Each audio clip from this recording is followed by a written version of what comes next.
वीएपीटी पहली चीज तो vulnerability assessment and penetration testing point है सबसे बड़ा, जिसपे हमारा सारी चीजें बेस रहती है। तुम्हारा सीसीएच इस पे बेस रहता है, तुम्हारा फॉरेंसिक इस पे बेस रहता है, तुम्हारा इवन पाइथन में सिक्योर कोडिंग भी इस पे बेस रहता है, तुम्हारा नेटवर्किंग भी कई हद तक इस पे बेस रहता है। पॉइंट क्या रहता है यार वीएपीटी का, एक ना मदर ब्रांच है, मतलब सबको वीएपीटी के बारे में पता ही होना चाहिए कि भाई तुम वल्नरेबिलिटी असेस करने वाले हो, किसकी करने वाले हो अभी तक स्पेसिफाई नहीं करा गया, क्योंकि असेसमेंट बहुत चीजों की होती है। हो सकता है तुम नेटवर्क की बैठ के असेसमेंट कर रहे हो, कल को तुम मोबाइल की असेसमेंट कर रहे होगे, हो सकता है तुम लोग वाईफाई का असेसमेंट कर रहे हो, तुम किसी का भी कर सकते हो, इवन सॉफ्टवेयर का भी होता है। हमारे सामने विंडोज चल रहा है, विंडोज की भी टेस्टिंग होती है, लाइनक्स की भी टेस्टिंग होती है, हमारे फायरवॉल की टेस्टिंग होती है, डिफेंडर की टेस्टिंग होती है, हर चीज की टेस्टिंग होती है, ठीक है। बट वीएपीटी ये ब्रांच है कि तुम टेस्टिंग करते किसके वाले, तो मदर ब्रांच हमारी वीएपीटी है, उसके अंडर का तुम दो क्राइटेरिया अब यहाँ पे, पहला जो सा मेन क्राइटेरिया अभी हमारा वो है डब्ल्यूपीटी, वेब एप्लीकेशन टेस्टिंग। पूरा एरिया कहां से उठकर आता है हमारा, ओवास टॉप 10 से।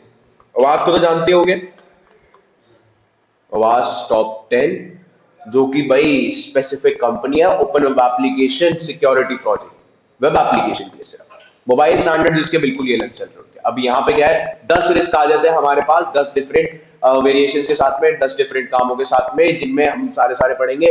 बट हर एक के अंदर में क्या है, हिस्से डिवाइड करे गए। अब यहाँ पे तुमसे हमारे दो मेजर बग है, जैसे कि A1 पे आता है ब्रोकन एक्सेस कंट्रोल और A10 पे आ जाता है एसएसआर। ये वो दो बग तो हम डायरेक्टली पढ़ने वाले हैं यहाँ पे। बाकी के जितने भी बग्स हैं वो एक सब पार्ट बन जाता है बग का, बग के अंदर और बग निकल जाते हैं, मतलब उस हिसाब से हम लोग फिर पढ़ते हैं।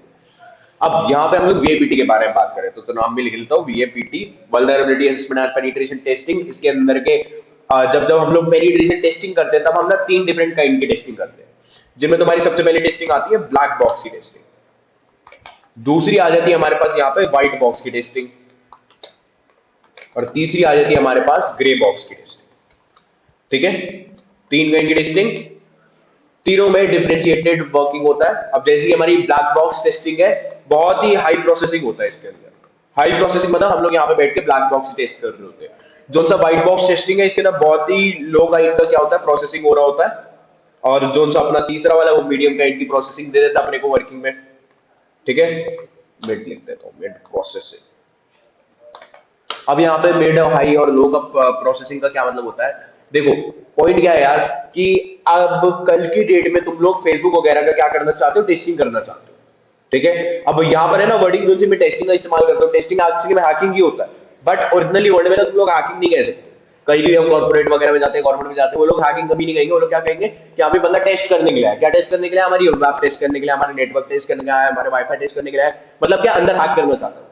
अब ब्लैक बॉक्स टेस्टिंग क्या है, ब्लैक बॉक्स में कुछ अंदाजा नहीं होता, मतलब क्या, यूं समझो तुम पहली बार फेसबुक चला रहे हो, फेसबुक के अंदर करोड़ों फीचर्स है, लेकिन तुम्हारे को आइडिया ही नहीं है कि फेसबुक क्या है, जिंदगी में पहली बार देखा है, ये सबसे बड़ी दिक्कत है। और ब्लैक बॉक्स टेस्टिंग किस लिए करवाती है कंपनी, क्योंकि भाई यहाँ पे ना तुम्हें एक्चुअली में सिनेरियो मिलता है कि भाई हैकर हैक करके अंदर कैसे आने वाला है।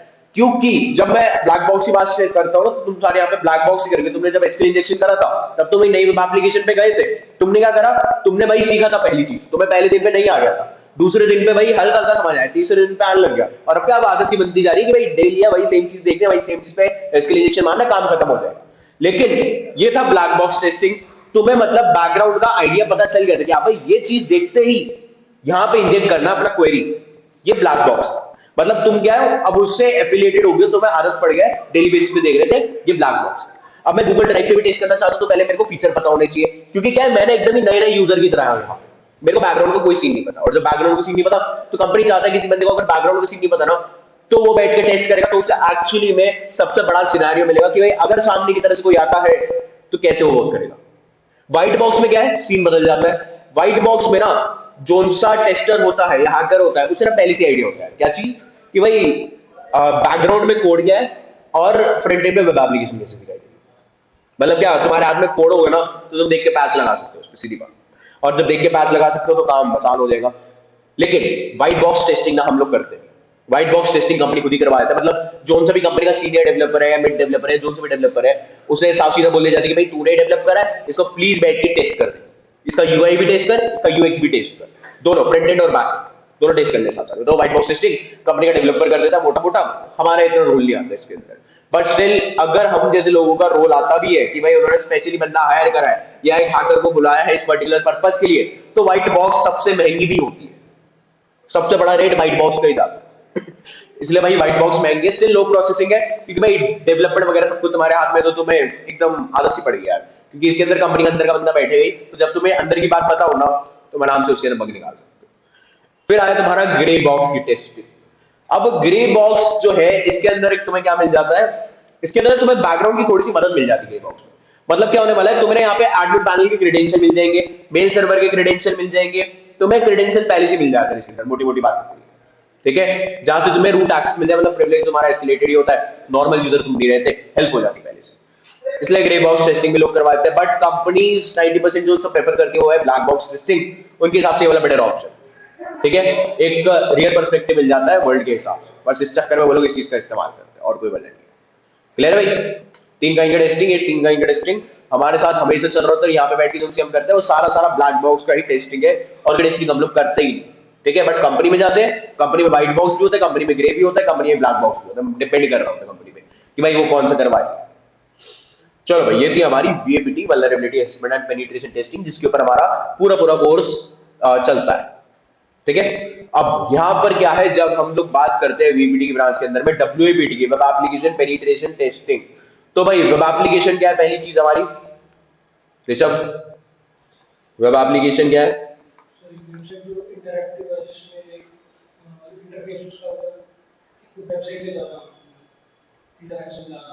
बिल्कुल, हमारी वेब एप्लीकेशन वो है जिसके अंदर इंटरेक्शन बहुत ही ज्यादा हो जाता है।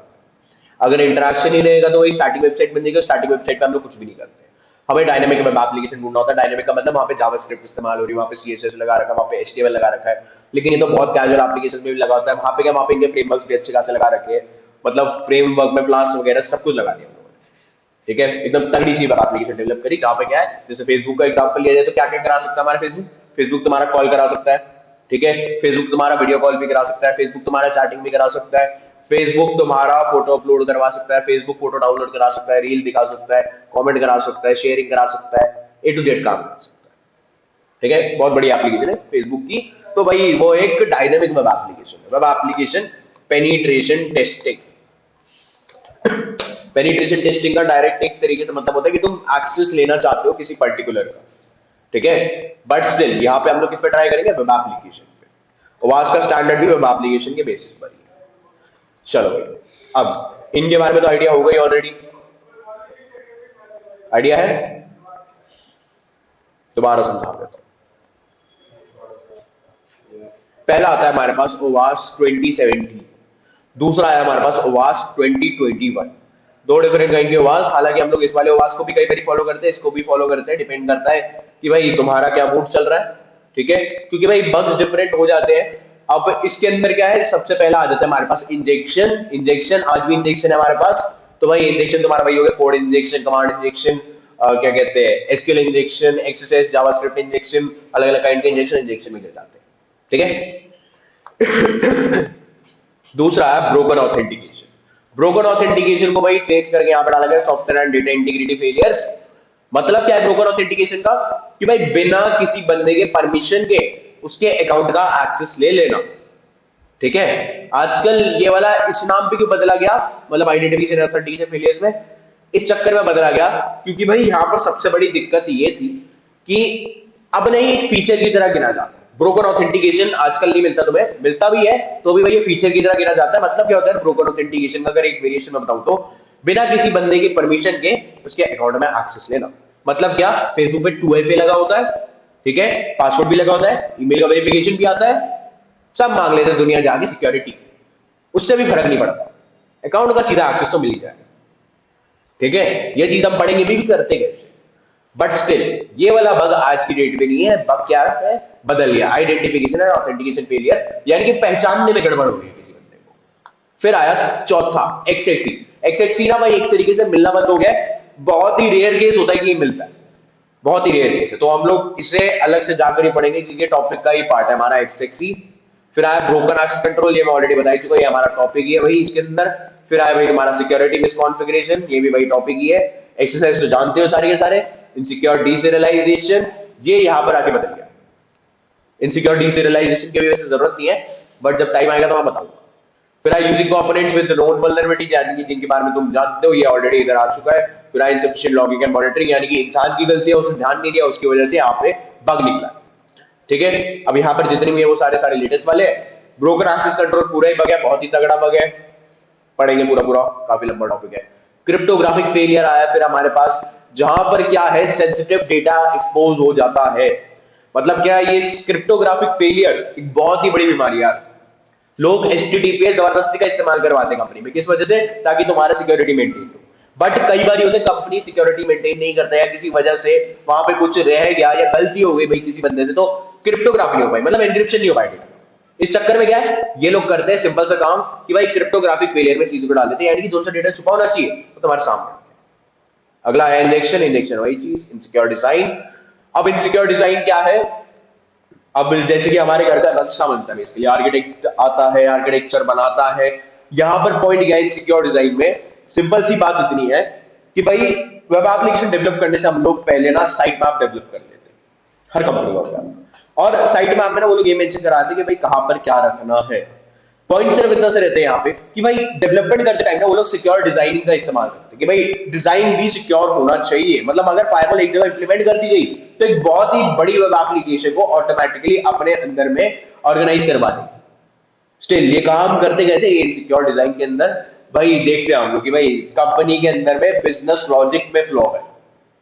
ठीक है, फिर आज सिक्योरिटी मिसकॉन्फिगरेशन, यहाँ पे बग के बारे में भी है, बेसिकली एक्सएक्सी और बहुत सारी चीजें होती है, बट अलग से ही पढ़ेंगे। वल्नरेबल एंड आउटडेटेड कंपोनेंट्स, यानी कि पुरानी चीजें या पुराना कोई तुम लोग टेक्नोलॉजी का इस्तेमाल करो उसके बजाय लेटेस्ट टेक्नोलॉजी का इस्तेमाल करो, ताकि तुम लोग खुद को भी बचाओ और अपनी एप्लीकेशन को भी। सिमिलर में अब ये जो कंपनी है यहाँ पर वो टेक्नोलॉजी से रिलेटेड, चलो कोई यहाँ से देखते हैं।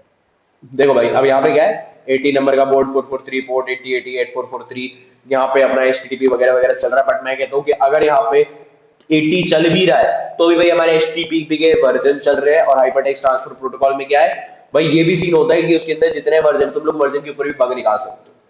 ठीक है, इस चक्कर में वल्नरेबल एंड आउटडेटेड कंपोनेंट की बहुत ही बड़ा इशू बनता है कि भाई लेटेस्ट टेक का इस्तेमाल करो। यहाँ पे हालांकि तुम्हें 80 दिखाई दे रहा है बट इसका वर्जन नहीं मेंशन। अगर तुम इसका वर्जन भी निकालते हो तो भाई तुम्हें ओरिजिनली पता चलेगा कि इसके अंदर बग है या नहीं। अगला है आइडेंटिफिकेशन ऑथेंटिकेशन फेलियर्स। पहले ब्रोकन ऑथेंटिकेशन मतलब क्या, बिना किसी के परमिशन के उसके अकाउंट में डायरेक्ट एंट्री मारना, करके दिखाऊंगा। Software and data integrity failures. अब software and data integrity failures नया नया कैटेगरी है भाई 2021 में। ठीक है, यहाँ पर क्या है, यहाँ पर इतनी सी बात है कि भाई हमारे पास जितने भी सॉफ्टवेयर है वो रेगुलर अपडेट्स के साथ आते हैं। लेकिन अपडेट का मतलब ये नहीं है कि इसके अंदर हर चीज पैच हो चुकी है। अपडेट का मतलब ये है पुरानी चीज पैच हुई, एक नया फीचर डाल दिया, हो सकता है उस नए फीचर में भी बग हो। ठीक है, कई चीजों का हमको देखना पड़ता है, कहीं से कुछ भी डेटा वगैरह लॉस हो सकता है। तो बस पॉइंट ये है कि भाई software and data integrity failure में कि भाई हर चीज का ध्यान रख के चलना है, खासतौर पर सॉफ्टवेयर के मामले में।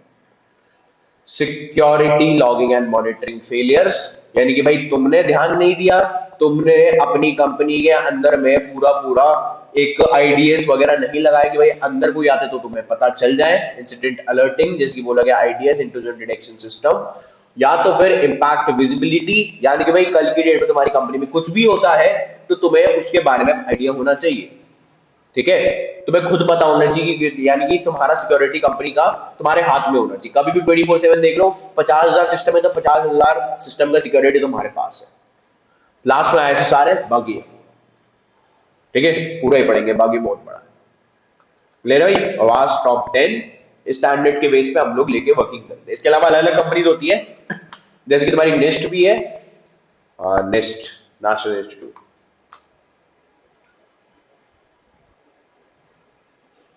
National institute of science and technology. ये नेस्ट की कंपनी में भाई साइबर सेक वाले ही पढ़ाती है जितना हम लोग यहाँ पे पढ़ रहे होते हैं। और एक आती है OSWMP, उनके भी टॉप 10 चल रहे होते हैं। एक चलती है हमारी PTES जो कि हमें क्या बताती है कि भाई अगर हम लोग कल की डेट में ये ब्लैक बॉक्स टेस्टिंग करते हैं तो मैं किसी कंपनी के साथ कैसे इंटरेक्ट करूंगा एक पर्टिकुलर मैनर में। क्या भाई ये नहीं होता अगर तुमने कोई वेब बनाया मैं तुमसे उठा के ले लूं और बोल दूं भाई मैं बग निकाल दूंगा हाथ, क्यों, मेरे को तुमसे पहले 50 सवाल करने पड़ेंगे। सवाल क्या है, PTES ये तुम्हें सिखा। ठीक है, अलग अलग कंपनीज अलग अलग यूजेस के लिए बना रखा है, क्योंकि तुम हर प्रोजेक्ट को डायरेक्टली नहीं उठा सकते, और अगर उठाते भी हो तो तुम्हें स्पेसिफिक पता होना चाहिए कि भाई उसका तुम्हारे लिए क्या यूजेज है। ठीक है, चलो पेनिट्रेशन टेस्टिंग समझ गए। सारा एरिया पेनिट्रेशन टेस्टिंग का था, वहां से पेनिट्रेशन टेस्टिंग में आता है। अब पॉइंट आ गया हमारे वेब एप्लीकेशन का, वेब एप्लीकेशन पे हमने समझा दिया, इंटरेक्टिव होते हैं नेचर में। बट अब पॉइंट इतना है कि भाई ये जो वेब एप्लीकेशन है ये काम कैसे करते हैं। काम का मतलब समझ गया ना आदित्य, समझा काम कैसे करते हैं मतलब? नहीं, मेरा मतलब है इतना सा कि अगर यहाँ पे मैं कुछ भी रैंडम टाइप करता हूं तो ये वेब एप्लीकेशन ओपन कैसे हो जाती है, ये मतलब है, ये चीज का वर्किंग मैकेनिज्म क्या है। क्या चीज होस्ट तो हो रही है तभी आ रहा है, लेकिन ये वाला डेटा क्यों आया ये? अरे मैंने तो ऊपर ये सर्च करा था, ये कहां से आ गया?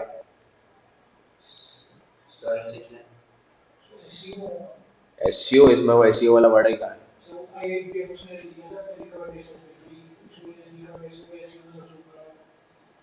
चल वो तो ठीक है, तो यहाँ पे ऐसा कौन सा कीवर्ड मैच था? अच्छा,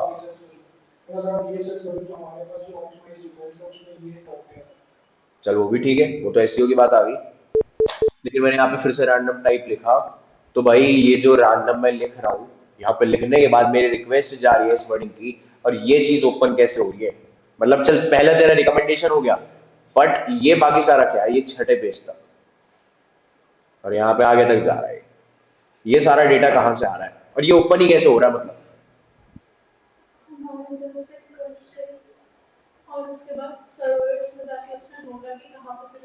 कैसे करा?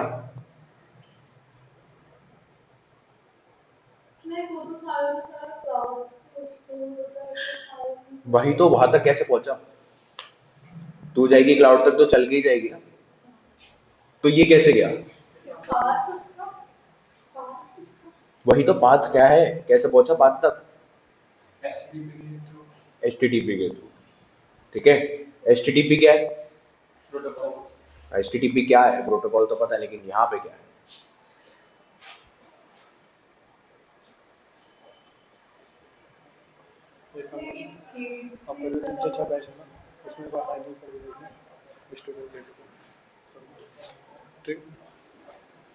क्या चीज? दरवाजा बंद कर दे। हाँ,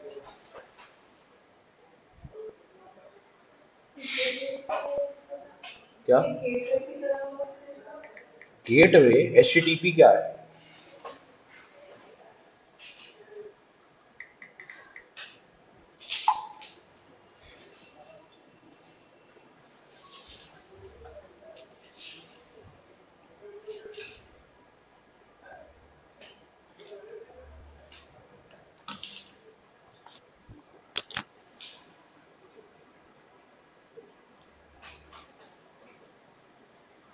www is about communication between web and client and server. ऐसा कुछ?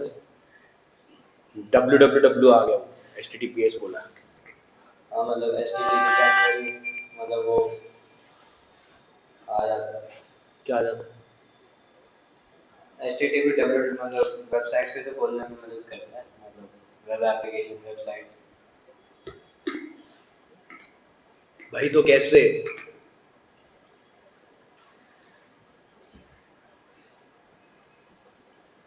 सही तो पूछ रहा हूँ, कैसे? एचटीटीपी तो पहले से ही पढ़ रखा है, कोई नई चीज तो है नहीं, तू कर कैसे रहा है?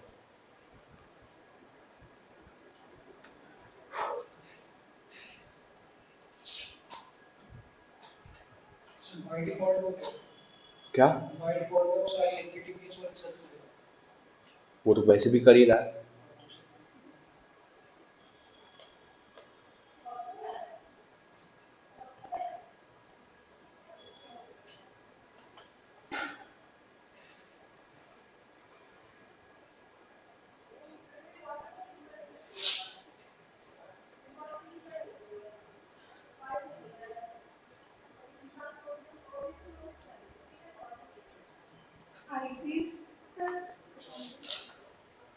देखो भाई, अब यहाँ पे क्या है हमारे पास वर्डिंग लिखा हुआ है https www.google.com, ठीक है, अलग अलग इसमें बटा, सबसे पहला है हमारे पास https हाइपरटेक्स्ट ट्रांसफर प्रोटोकॉल। तो भाई वर्डिंग क्या है? हाइपर टेक्स्ट, हाइपर क्या है हमारा, हाइपर से सुना होगा, हाइपर लिंक क्या होता है, हाइपर लिंक नहीं सुना, रीडायरेक्ट कर देता है, एचआरएफ का टैग। ठीक है, एक पर्टिकुलर जगह पे बैठे हो, वहां पे क्लिक मार दो, कहीं और पहुंच जाते हो। यहाँ पे मैं जैसे क्लिक करूंगा कहीं और पहुंच जाऊंगा, क्योंकि यहाँ पर भी एक एचआरएफ का टैग है। समझ गए बात को, ये एचआरएफ है। अब दूसरा पॉइंट क्या है, हाइपर के बाद टेक्स्ट, तो यहाँ पे टेक्स्ट क्या होगा तुम्हारा, टेक्स्ट हो जाता है इतना सा एरिया। यहाँ पे आया मैं व्यू को सोर्स करा, ये हो गया तुम्हारा टेक्स्ट। ठीक है, फिर क्या है तीसरा, ट्रांसफर। ट्रांसफर है तुम्हारा रिक्वेस्ट और रिस्पांस। यहां से मैंने वो रैंडम यूआरएल टाइप करा था, वो रैंडम डेटा यहां से वहां पे गया सर्वर पे, क्लाउड पे जो कि बैठा हुआ है, वहां से रिस्पांस आया तो ट्रांसफरिंग चला। और ये तुम्हारा प्रोटोकॉल है, यानी कि एक रूल है, डेटा हमेशा आएगा, डेटा हमेशा जाएगा, तो एचटीटीपी हमेशा चलता रहेगा, इसके बिना वर्किंग नहीं। क्लियर है, इसकी हेल्प से तुम्हारे पास पूरा पूरा वेब एप्लीकेशन उठकर आता है। कभी भी वेब एप्लीकेशन डायरेक्ट उठकर नहीं आता, ऐसे कभी भी नहीं होता। कैसे उठकर आता है, हमेशा इस वाले वे में आता है कि इंस्पेक्ट के एलिमेंट में जाके पूरा पूरा पेज का सोर्स कोड दिखाई देता है फ्रंट एंड का। बट हमारे ब्राउजर के, हमारे ब्राउजर पावरफुल है, एक पर्पस और है इनका वर्किंग का, ना कि इंटरनेट ब्राउजिंग के अलावा दूसरा काम जो है वो ये है कि भाई ये ना करते हैं डिबग। ठीक है, मतलब जो सा सोर्स कोड आया ना, इसको पूरा पूरा एक कंपाइलर या इंटरप्रेटर में डालेंगे, इसको रन करवाएंगे, और जो एक्चुअली में आउटपुट आएगा वो तुम्हारे सामने रहेगा। ठीक है, इसलिए बहुत ज्यादा रैम खाते हैं तुम्हारे ब्राउजर चलने के टाइम, क्योंकि भाई इनका दूसरा काम है। चलो, यहां से क्या हुआ, तुम्हारा वर्किंग चालू हुआ। इस जगह को हम बोल देते हैं स्कीमा। ठीक है, स्कीमा क्या है, प्रोटोकॉल है, या स्कीमा कह लो या प्रोटोकॉल कह लो, दोनों बात एक ही रहता है। अब यहाँ पे तुम HTTPS लगाते हो, यहाँ पे स्कीमा बोलोगे, अदरवाइज एक प्रोटोकॉल है। ठीक है, अब भाई इतने ही नहीं होते, हमारे पास मल्टीपल काइंड होते हैं, जैसे एक और होता है FTP, फाइल ट्रांसफर कराने के लिए। अपने पास SMTP भी होता है, मेल ट्रांसफर कराने के लिए। अपने पास फाइल नाम का भी होता है, खाली फाइलें भेजने के लिए। अपने पास मल्टीपल काइंड है। ठीक है, किस काम के लिए बना रखे हैं कि भाई तुम्हें यहाँ पे एक प्रोटोकॉल चलाने, यानी कि स्पेसिफिक काम करवाना है। फिर आया क्या तुम्हारे पास दूसरा वर्डिंग, दूसरा वर्डिंग है www.google.com, जहां से तुम्हारा एक्चुअली में काम चालू होता है। www क्या है, वर्ल्ड वाइड वेब, और वर्ल्ड वाइड वेब पे क्या है, पूरा पूरा डेटाबेस है, किस चीज का, हर चीज का। सारे बंदे www पे चलते ही चलते हैं, क्योंकि भाई इनका सबसे बड़ा वर्ल्ड पे नेटवर्क है, हर चीज को ये लोग कनेक्ट करा देते हैं, तो भाई इनका एक्चुअल में डाटाबेस बहुत बड़ा है। तो भाई ये क्या है, ये हमारे एक फर्स्ट लेवल डोमेन। ठीक है, हर किसी को लगाना होता है, ये भी नहीं कि जरूरी है लगाना, डिपेंड करता है भाई, जो लगाना चाहे लगा सकता है। ठीक है,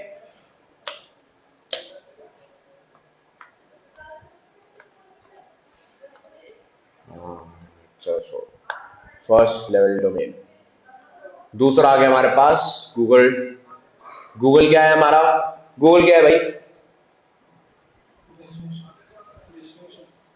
नहीं, गूगल है हमारा DNS।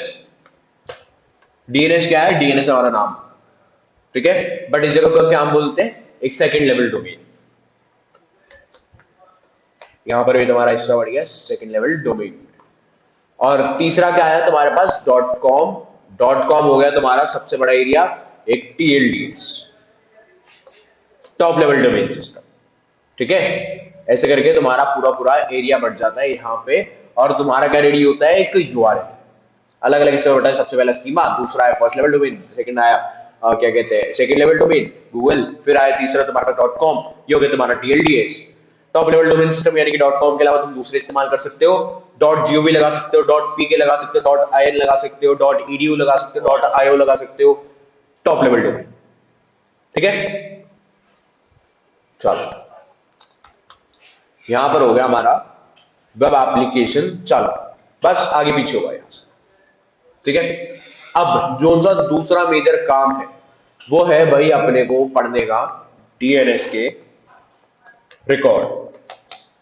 अब डोमेन नेम सिस्टम तो मैंने बता दिया, बट डोमेन नेम सिस्टम में क्या है, तुम्हारे पास मल्टीपल काइंड की चीजें होती है। अब रिकॉर्ड भी पढ़ने हैं, बट रिकॉर्ड तक भी हमें पहुंचना पड़ेगा, क्योंकि क्या है, DNS क्या है, एक नाम है google.com। google.com डालोगे ऑटोमेटिकली वो ओपन कर देगा, बट पॉइंट ये नहीं है। यहाँ पे पॉइंट ये है कि भाई DNS तक हमें पहुंचना पड़ता है। कैसे पहुंचते हैं, अब वो वाली बात है। देखो भाई, DNS क्या है, डोमेन नेम सिस्टम या डोमेन नेम सर्वर। यहां पर क्या आता है, यहां पर आता है तुम्हारा नाम कंपनी का, जो सी भी है तुम्हारी। DNS गूगल लिख दिया मैंने, एक मेरी कंपनी का नाम है। दूसरी क्या चीज, हर बंदा आईपी को याद नहीं रख सकता, इसलिए ये वाला सिस्टम बनाया गया, प्रोटोकॉल की तरह जारी करा गया। स्टिल दिक्कत की बात यहाँ पर क्या है सबसे बड़ी, कि भाई सिस्टम्स को इससे मतलब नहीं है कि भाई इंसान क्या सोचता है, सिस्टम अपनी भाषा लेके चलता है। तो सिस्टम के लिए बनाया क्या क्या, एक डीएनएस का रिजॉल्वर, ठीक है। रिजॉल्वर ने क्या करा, एक नॉर्मल से आईपी एड्रेस को या तुम्हारे डीएनएस को कन्वर्ट करा एक आईपी एड्रेस में, ठीक है। एक नॉर्मल से डीएनएस को कन्वर्ट कर दिया आईपी एड्रेस में, और वो सर्च क्या कर रहा है, आईपी एड्रेस सर्च कर रहा है। बट यहां पर है ना एक और बात आई कि भाई आईपी एड्रेस ना हमेशा डिफरेंट कहीं होती है। आप देखो यहां पे मैं क्या करता हूं, चलो इसी का ही ले लेते हैं। इस कंपनी का मैंने ये आईपी एड्रेस उठाया, ओपन करा, क्या हुआ, direct IP access not allowed, IP उठा के डाला था भाई मैंने। यही काम ना मैं गूगल के साथ करूंगा,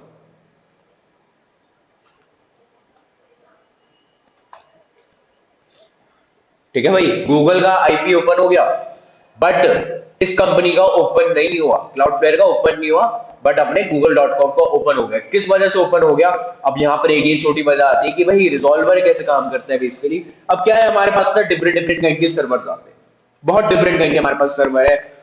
क्लाउड के सर्वर अलग है, या सर्वर लेस वाले सर्वर अलग है हमारे पास, ठीक है। अपने पास पास के सर्वर अलग है, आयास के सर्वर अलग है, सास के सर्वर अलग है, बहुत कई के सर्वर है अपने पास। बट जो से मेजर में सर्वर आते हैं वो आते हैं, एक आता है शेयर्ड, एक आता है डेडिकेटेड, ठीक है।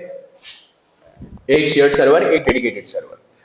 अब यहाँ पे पॉइंट क्या बनता है शेयर्ड सर्वर का, कि तुम्हारे पास अब पुराने टाइम में क्या होता था, मैं बेसिकली इस तरीके से बताऊं कि भाई पुराने टाइम पे ना हर बंदा सर्वर अफोर्ड नहीं करता था, और पुराने टाइम पे ना ये भी सीन नहीं होता था कि हजार हजार रुपए की वेबसाइट बन जाती थी, क्योंकि हर किसी के पास डेवलपमेंट नहीं आती थी और हर कोई इतना इंटरनेट पे था भी, ठीक है। पहले इंटरनेट बड़ा महंगा था। तो दिक्कत की बात क्या थी यार, कि अब ये वाली दिक्कत चलो चल रही थी, साथ साथ में एक और दिक्कत थी IPv4 की, कि IPv4 खत्म हो रहा था। तो ये वाला भी पंगा आया, जिसके चक्कर में तुम्हारा शेयर्ड आया तुम्हारे पास, और ये सस्ता भी हुआ। अब डेडिकेटेड क्या है, डेडिकेटेड ना बड़ी बड़ी कंपनीज बनाती है, यानी कि तुम्हें सर्वर खुद ही डालना है। जब सर्वर खुद ही डालना है ना, तो एक थोड़ा महंगा सा हिसाब बैठ जाता है। मतलब क्या, तुम्हें एक सर्वर लाना पड़ेगा, सर्वर बड़ा महंगा। फिर चलो सर्वर चलाना है, सर्वर के लिए तुम्हें अलग से उसके लिए वायरिंग बिठानी पड़ेगी, तो वायरिंग के लिए आर्किटेक्ट को भी बुलाना पड़ेगा उसके। तो भाई आर्किटेक्ट का अलग हिसाब, उसकी वायरिंग का अलग हिसाब, क्योंकि इसके लिए नॉर्मल वायर लगता नहीं है, उसकी अलग ही 5G बैंड की वायरिंग लगती है, वो काफी महंगी आती है। फिर भाई ये वाला चलो खर्चा हो गया। फिर इसके बाद क्या बचता है, तुम्हारे को इसके ऊपर फायरवॉलिंग लगानी पड़ेगी, जो कि हार्डवेयर बेस्ड फायरवॉल और साथ में सॉफ्टवेयर बेस्ड वाली भी लगवानी पड़ेगी, ताकि कल की डेट में कोई एंट्री ना मार दे तुम्हारे सर्वर में। चलो ये वाला काम भी तुमने कर दिया, बहुत पैसा था तुम्हारे पास। फिर क्या बचा, फिर ये बचा कि भाई तुम्हें इंटरनेट का कनेक्शन भी चाहिए। किस चक्कर में चाहिए, कि भाई तुम्हारे को सर्वर को स्पीड देगी, क्योंकि सर्वर तेजी से काम करने वाला, और सर्वर पे इंटरनेट स्लो हो गया तो काम नहीं कर पाएगा। वो जो तारे लगवाई थी वो सिर्फ सिस्टम कनेक्शन की थी, ठीक है, और उसे चालू करवाने के लिए। फिर चलो ये भी चल गया। फिर तुम्हारा जो सा सर्वर है वो गर्म भी बहुत होता है, उसे ठंडा करने के लिए कमरे में एसी भी लगाना पड़ेगा, ये भी खर्चे वाली बात ही हो गई है, ठीक है। ये तो चलो मान लो कितना हो गया, 3 से 4 लाख रुपए में तुम्हारा डल जाएगा सर्वर छोटा मोटा। दिक्कत की बात ये नहीं है, दिक्कत की बात ये है कि उस सर्वर पे हर साल यू मानो कि 10 के आसपास में लग जाएंगे सिर्फ मेंटेनेंस की कॉस्ट, हर साल जानी जानी है 10 लाख रुपए की कॉस्ट, ठीक है। इसके अंदर तुम कुछ कर नहीं सकते, मेंटेनेंस हर साल। अब ये डेडिकेटेड का था, मेंटेनेंस में से साफ सफाई, ठीक है। बड़ा सर्वर है भाई, वो छोटा मोटा चीज नहीं है, हर चीज सही करी जाती है उसकी, इसलिए डेडिकेटेड सर्वर महंगा पड़ता है, हर कोई बंदा अफोर्ड नहीं कर सकता। गूगल जैसी कंपनी ऑब्वियसली अफोर्ड कर सकती है, उन्हें कोई मतलब नहीं है, ना ही माइक्रोसॉफ्ट को कोई फर्क पड़ता है, इसलिए इनका डायरेक्ट आईपी का एक्सेस google.com का हमको यहाँ पर मिल जाता है। आईपी से सर्च करा, ओपन हो गया। क्यों, इनका रिजॉल्वर डायरेक्टली कनेक्टेड है इनके डेडिकेटेड सर्वर के साथ में, तो फुल परमिशन है आईपी से बोलने का। दूसरा शेयर्ड सर्वर, तो भाई GoDaddy जोन सी कंपनी है भाई, अपने को 1000 रुपए तक में एक वेबसाइट डालने का पूरा पूरा पावर देती है। पॉइंट वो नहीं है, पॉइंट ये है कि भाई जोन सा सर्वर तुमने यहाँ पे लगाया 10-15 लाख रुपए खर्च करके अपने, उस पे भी तुम लोग अकेले ना बैठे तो भी कोई दिक्कत की बात नहीं है यार, ठीक है। तुम्हारे साथ साथ वो सर्वर इतना हाई कैपेसिटी पावर लेके चल रहा है कि भाई उसके अंदर 1 लाख बंदा भी बैठ जाए ना तो भी किसी का फर्क नहीं पड़ता। कंपनी क्या करता है, कंपनी सर्वर डालता है, 1 से 10 लाख बंदा उसमें बैठाता है और काम चला देता है एप्लीकेशन का, ठीक है। जिससे क्या होता है, हर बंदा तुम्हें पैसा देगा और तुम्हारा कॉस्ट कटिंग चलता रहेगा। क्लियर है, इस बेस पे तुम्हारा वर्किंग चलता है। तो भाई एक चलता है शेयर्ड, एक चलता है डेडिकेटेड। शेयर्ड जिसके अंदर में अब जैसे कि भाई ये वाली क्लाउडफ्लेयर की वेब एप्लीकेशन है, ये डायरेक्ट आपकी एक्सेस अलाउ नहीं कर रही, क्योंकि हो सकता है इनका खुद का सर्वर ना हो या इन्होंने यहाँ पे परमिशन बंद कर रखा हो। ठीक है, चलो। अब ये जो है शेयर सर्वर छोटी छोटी कंपनीज के होता है, इवन बड़ी कंपनी भी इस्तेमाल करती है, बट डिपेंड करता है उनकी यूसेज पे। ये हो गया हमारा रिजॉल्वर, आईपी एड्रेस को उसने घुमा दिया। अगला आया हमारे पास डीएनएस का कौन सा सर्वर, शायद से ऑथ सर्वर, ऑथेंटिकेशन सर्वर, या अपना रूट सर्वर डाल देते हैं इधर पे। ठीक है, रूट सर्वर ने क्या करा, तुम्हारे को यहाँ पे जोन की फाइल्स ला के, ये वाला ना स्पेशली तुम्हारे शेयर सर्वर्स के लिए बनाया जाता है जोन फाइल्स। जोन फाइल पूरा ही समझाता हूं अभी, बट जब ये काम खत्म हो जाता है ना, इसके बाद जाके कहीं तुम्हारी HTTPS लगती है और तुम्हारी वेबसाइट तुम्हारे पास कॉल होती है। ठीक है, इतना बड़ा सीन पीछे चलता है, जिनके अंदर अभी जोन फाइल्स रहेगी हमारी। अब देखो जोन फाइल्स क्या है, ये डीएनएस रिकॉर्ड को हम लोग जोन फाइल्स ही बोलते हैं एक्चुअली में। ठीक है, एक है मतलब एज नोन एज। तो what are the common types of DNS record, ये हमारे सबसे कैजुअल वाले रिकॉर्ड्स हैं जिनके बारे में पता होना चाहिए। अब सबसे पहला आता है हमारा ए रिकॉर्ड। देखो रिकॉर्ड के बारे में पता क्यों होना चाहिए, क्योंकि हर बंदा ना, अब या मैं हर बंदे की बात छोड़ो, हम लोग तो गूगल ही सर्च करेंगे हमेशा, हम लोग आईपी सर्च ही नहीं करते, लेकिन रिजॉल्वर का जरूरत है तुम्हारे आईपी एड्रेस की। और रिजॉल्वर ना डेडिकेटेड के टाइम पे तो घुस जाएगा सर्वर के अंदर, क्योंकि तब एक ही बंदा बैठा है, फंसेगा शेयर सर्वर के। क्यों, डायरेक्ट आईपी का एक्सेस अलाउड नहीं है। तो क्या लेकर आए तुम्हारे, तो वो ये जोन फाइल्स लेकर आए। पड़ेगा कि भाई अगर मैं यहाँ पे बैठे google.com ओपन करवाता हूँ तो मेरी जोन फाइल्स है। जोन फाइल्स क्या है, तुम्हारा आइडेंटिटी कार्ड। जैसे तुम्हारा आइडेंटिटी कार्ड पे क्या लिखा होता है, तुम्हारा नंबर लिखा होता है, फोन नंबर, तुम्हारा एड्रेस लिखा होता है, तुम्हारा एक्चुअल नाम, तुम्हारा फोटो, जिससे क्लेरिफाई होता है कि यहाँ पे यही बंदा ऋषभ है, परफेक्टली मैच आईडी कार्ड पे वैलिड था। सिमिलरली यहाँ पर भी तुम्हारा रोबोट क्रॉलर ये सब कुछ चेक करेगा। सबसे पहले क्या है, ए रिकॉर्ड। ए रिकॉर्ड जो है IPv4 के बारे में बात करता है, सिंपल। क्वाड है IPv6, स्पेशली स्मार्टफोन्स के लिए, simple. Quad record, the record that contains the IPv6 address for a domain as opposed to a record which is the IPv4 address। मतलब यहाँ वर्डिंग नहीं लिखी हुआ, बट होता ही बाइट्स के लिए। C name record, subdomains के लिए, सब डोमेन समझते हो ना सारे, सब डोमेन के लिए C name record. MX record mail server के लिए, कंपनी का अगर मेल सर्वर चल रहा है उस काम के लिए MX रिकॉर्ड बनाया गया है। ठीक है, ये हमेशा दूसरी कंपनी पॉइंट करेगा, यानी कि अगर मेरी गूगल है तो गूगल से मैं माइक्रोसॉफ्ट को मेल भेजूंगा हमेशा, ना कि वापसी लूंगा, ये सिर्फ मेल भेज देगा, मेल सर्वर है। TXT रिकॉर्ड, तो TXT रिकॉर्ड क्या है, तुम्हारा ये जो तुम्हारा ईमेल गया ना, ये 100% क्या गूगल की तरफ से ही जा रहा है, ये सिक्योर करने के लिए TXT रिकॉर्ड हमारे मेंटेन करे जाते हैं। ठीक है, कि भाई TXT रिकॉर्ड क्या है, कि अगर मैं यहां से मेल भेज रहा हूं तो 100% मैं ही भेज रहा हूं, ये बात कल को मैं प्रूफ कर सकता हूं अपना TXT रिकॉर्ड किसी को भी दिखा के, ये मेरा ईमेल का सिक्योरिटी है। क्लियर, उसके अंदर डेटा होता है बस। ठीक है, सिर्फ सिंपल सा डेटा।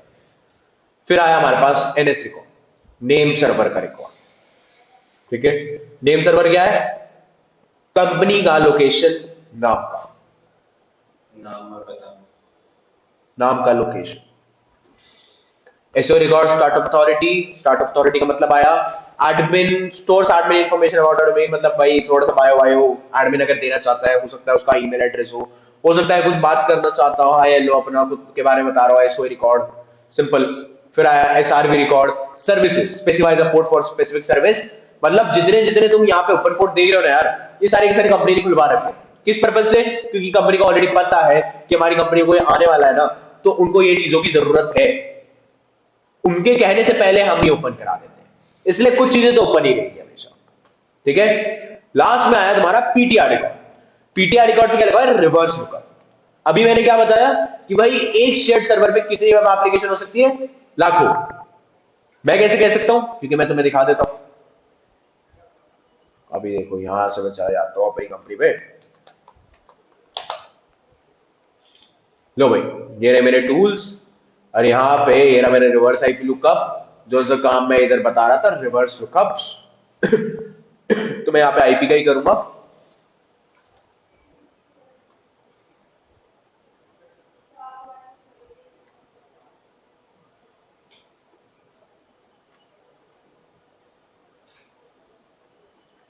हाँ समझ गया ना, गूगल का था ये, तो डेडिकेटेड है।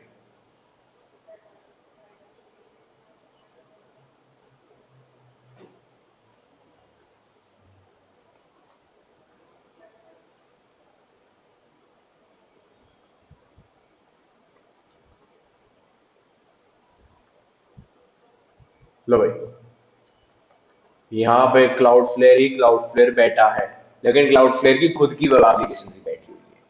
ठीक है, अब यहाँ पे ना दूसरी कंपनी डाल देता हूँ।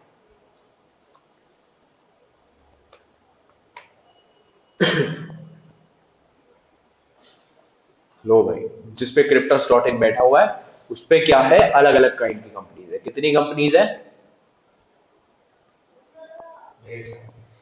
समझ गए क्यों सस्ता पड़ता है? ये लिस्ट सिर्फ सी तक जा रही है, क्योंकि इसके बाद ये वाला हिसाब आ जाता है तुम्हारे पास। ठीक है, ये बहुत लंबी लिस्ट होती है। ये नहीं कि सिर्फ इतने, बहुत सारे लोग एक सर्वर पे बैठते हैं। क्लाउडफ्लेयर का क्यों ओपन नहीं हो रहा, क्योंकि क्लाउडफ्लेयर ने खुद ही का बंदा बैठा रखा है और वहां पे वर्डिंग आ रखा है डायरेक्ट आईपी का एक्सेस अलाउड नहीं है। बट यहाँ पर ना अब मैं क्रिप्टस का कर, लो भाई ये उठाया मैंने इनका आईपी एड्रेस, डाला, यहाँ पर आया sorry if you are the owner of this website please contact your hosting provider, it is possible you have reached this page because server में मिसकॉन्फ़िगरेशन हुआ, आईपी एड्रेस चेंज हुआ, the site may have moved to a different server. Clear, ये actually में wording आता है, वहां पे Cloudflare वालों ने ही बंद करवा रखा था उस चीज को, इसलिए ओपन नहीं हो रहा था। बट यहाँ पर ओपन हुआ तो तुम्हारे हाथ में एक सॉरी था। क्लियर, ये होता है रिवर्स आईपी लुकअप, जिसे हम किस में डालते हैं, एक पीटीआर रिकॉर्ड। ठीक है, ये सारी की सारी बातें अपन की निकल कर आती है यहाँ से। अब ये तो चलो एक हाका टारगेट हो जाती है, हाका टारगेट के अंदर भी मेरे ख्याल से डीएनएस लुकअप हो जाता है हमारे पास। ठीक है, डीएनएस लुकअप भी करवाना था बेसिकली अपने को, ताकि हमें ये पता चले कि भाई कंपनी जोन सी भी है, उस कंपनी का एक्चुअली में क्या हिसाब किताब चल रहा है। तो सारे के सारे डीएनएस रिकॉर्ड आ गए कंपनी के। ए रिकॉर्ड आ गया IPv4, जैसे बताया, मेल सर्वर 0 लिखा हुआ है यानी कि कोई भी नहीं चल रहा, और नेम सर्वर दो जगह पे नेम सर्वर है यानी कि लोकेशंस के साथ में, DNS 1 encrobyte.in 2 encrobyte.in। फिर आया TXT रिकॉर्ड, ये होता है TXT का रिकॉर्ड। यहाँ पे क्या मेंशन है, कंपनी का आईपी एड्रेस उसके सर्वर का, और साथ में इसके TXT record, SPF secure policy framework, sender policy framework basically. ठीक है, कोई भी सेंडर कोई भी डेटा भेजेगा, ईमेल भेजेगा, तो उसके साथ ये वाला डेटा साथ साथ में जाएगा ही, कि भाई कल की डेट में अगर क्रिप्टस ने तुम्हें कोई मेल भेजा है और वो एक्चुअली में क्रिप्टस ने नहीं भेजा था, बट स्टिल तुम चेक करवाना चाहते हो, तो तुम्हें TXT मैच कराने पड़ेंगे अपने आप। ठीक है, लास्ट में स्टार्टअप अथॉरिटी, जहां पे क्या एग्रोबाइट.इन और एक ईमेल एड्रेस पड़ा हुआ, जैसे कि मैंने बोला था कि भाई ओनर कुछ भी डलवा सकता है अपनी मर्जी का, और भाई ये आगे लास्ट में कुछ कोऑर्डिनेट्स हो गए शायद। ठीक है, ये रिवर्स लुकअप है इन्हीं रिकॉर्ड्स का, जितना डेटा मैंने यहाँ पे पढ़ाया वो सारा डेटा तुम देख सकते हो। बट एक होती है हाका टारगेट नाम की, दूसरी होती है तुम्हारे पास नेट ग्राफ।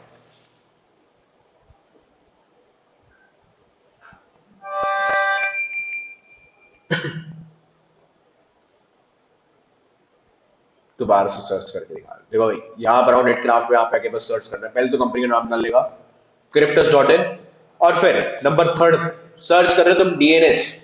ठीक है, तो मैंने डीएनएस पे क्लिक करा और आया नहीं। ठीक है, सर्च डीएनएस क्रिप्टस.इन साइट एक्सेस एरर, ये क्या चक्कर पड़ गया।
तुम लोग करना एक बार।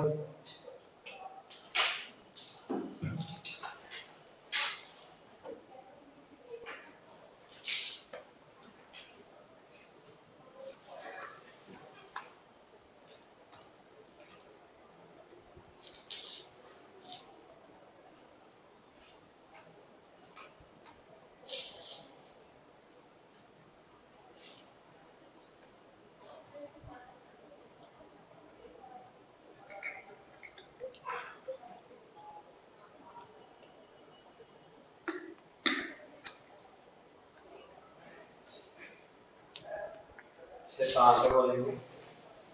ये सर्च वहां करो। पर वो रहा ना सर्च का बटन।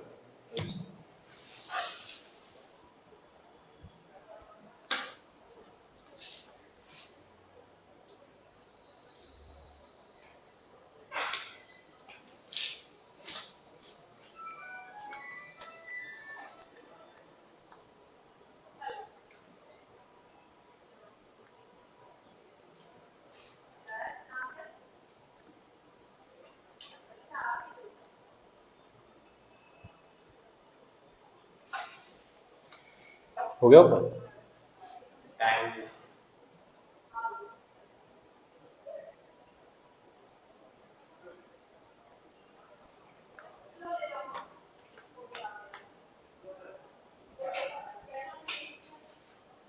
लो भाई आ गया।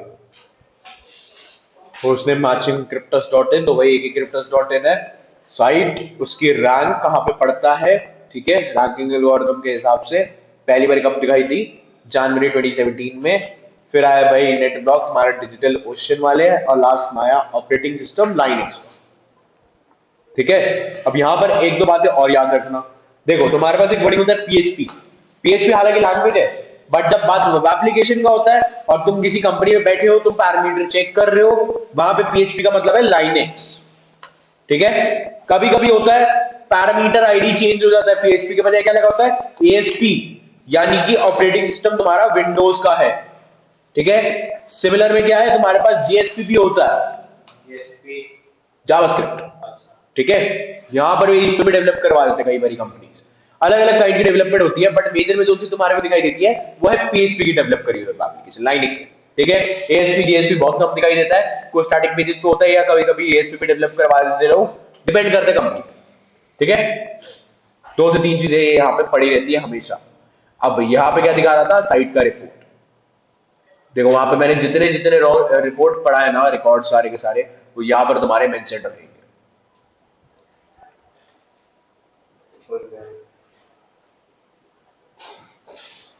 ये लो, डेट फर्स्ट सीन कब हुआ था, अक्टूबर 2015 एक्चुअली में, जब पहली बार दिखाई थी एप्लीकेशन। टाइटल, साइट की रैंकिंग, डिस्क्रिप्शन दे रखा है, प्राइमरी लैंग्वेज। फिर आए भाई यहाँ पे साइट, इसका नेटवर्क का ओनर कंपनी कौन सी है, होस्टिंग की कंट्री कौन सी है, यूएस में पड़ा हुआ है, सर्वर जो सभी है भाई, IPv4 का एड्रेस ये रहा। फिर ऑटोनॉमस सिस्टम सिक्योरिटी प्रोवाइड कराने के लिए V6 वगैरह कुछ भी मेंशन नहीं है। और रिवर्स DNS, इनका रिवर्स सर्वर यहाँ पे पड़ा हुआ है, लाइनिक डेटा होस्टिंग सोल्यूशंस.com पे। ठीक है, एनएस रिकॉर्ड, नेम सर्वर का रिकॉर्ड, रजिस्ट्रार, सर्वर ऑर्गेनाइजेशन, ये सारी डिटेल, डीएनएस का एडमिन का भी इंफॉर्मेशन दे रखा है, शुभम अंडा। और फिर तुम्हारा TLDS डॉट इन चल रहा है हमारे ऊपर। ठीक है, सिक्योरिटी का एक्सटेंशन कोई नहीं। अब यहाँ पे आया IPv4 डेलीगेशन, मतलब कि तुम्हें एक्चुअली में IPv4 मिला कहां से, अपना मिला कहां से, आईना से। सबको पता है ना आईना क्या है, इंटरनेट असाइन नंबर अथॉरिटी। ठीक है, जहां से तुम्हारे IP एड्रेसेस निकाले जाते हैं भर भर के। तो यूएस में ये बैठा हुआ है, यूएस का आईना, वो IPv4 एड्रेस निकाल निकाल के पकड़ा रहा है तुम्हारे को। फिर भाई वहां से तुम्हें मिला नंबर, और यहाँ पर ये वाला तुम्हारे पास खुद का नंबर आया, ये वाला आगे नेट 1234 के पास आया था, मेंटेन्ड बाय आरएन करके कोई कंपनी उन पे आया। फिर भाई डिजिटल ओशन को प्रोवाइड करा गया, तो डिजिटल ओशन पे ये वाला आया पूरा पूरा। और भाई जब हमारी कंपनी पे आया तो क्या बचा, IP एड्रेस इतना सा, यानी कि पीछे तीन बंदे और थे तुम्हें IP एड्रेस देने वाले। फिर IP का जियो लोकेशन, यहाँ पे कहीं पर भी लोकेटेड पड़ता है, उस सारे एरियाज को मैप करा गया है। चलो, अब ये आया होस्टिंग का हिस्ट्री। शुरुआत से होस्टिंग कहां से ली गई, 17 अगस्त 2015 को जब शुरुआत करी तो भाई लाइनक्स चलता है आज तक, सर्वर भी अपाचे का ही चलता आया, और बस IP चेंज हुआ यहाँ पे, और भाई प्रोवाइडर चेंज हुआ, जैसे सबसे पहले ESDS था, फिर रेन मार्केटिंग आया, फिर वॉइड सोल्यूशन, लास्ट में डिजिटल ओशन है, जो कि 2019 से 2023 तक चलता है। ठीक है, फिर आया SPF के रिकॉर्ड, सेंटर पॉलिसी फ्रेमवर्क। भाई सब में मार्किंग टेस्ट में पास है, जिनमें से एक फेल है। ठीक है, बट स्टिल बाकी सारे पास है, तीन हमारे को पास करवाने होते हैं इसके अंदर। तीन पास हो जाते हैं, यानी कि ओरिजिनल मेल ही आया हमारे पास, जिनमें आया एक आया DMARC आता है, एक आता है DAuth आता है, एक आता है SPF।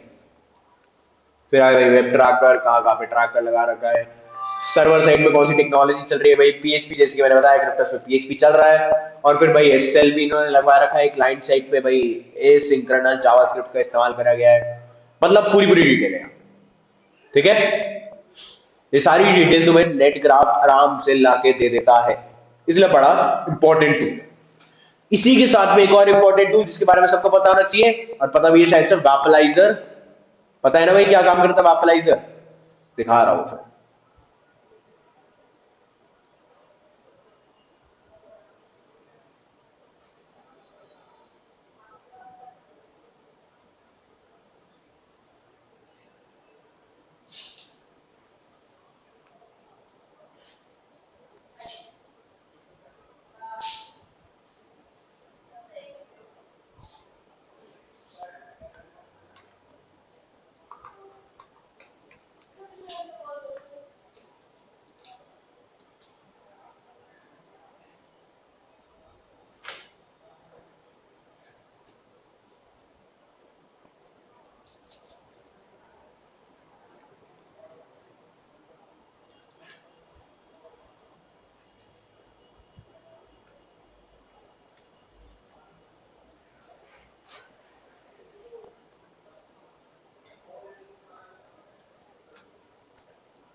कोई नहीं, अलग से देख लेते हैं वैपलाइजर।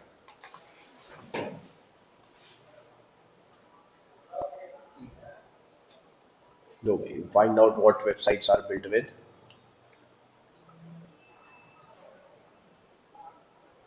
तो बस वैपलाइजर की कंपनी में जाने का, वहां पर जाकर जिस भी कंपनी के ऊपर तुम लोग टेस्टिंग वगैरह कुछ भी करने वाले हो, उस कंपनी का यहाँ पर आपकी यूआरएल डाल देना। ठीक है, यहाँ पे बटन आएगा टेक्नोलॉजी लुकअप का, और यहाँ पे तुम्हें डायरेक्टली पता चल जाएगा कि भाई जैसे मैं वर्डप्रेस के ऊपर टेस्टिंग करने वाला हूँ, तो भाई मेरे को आइडिया लग जाएगी कि इन कंपनी ने क्या क्या डेवलपमेंट के लिए यूज करा है। ए टू जेड टेक्नोलॉजी जितनी जितनी इनके ऊपर लगा रखी है, सारी सारी तुमको यहाँ पर पता चल जाती है वैपलाइजर की। एक होता है वैपलाइजर, दूसरा होता है तुम्हारे पास बिल्ट विद।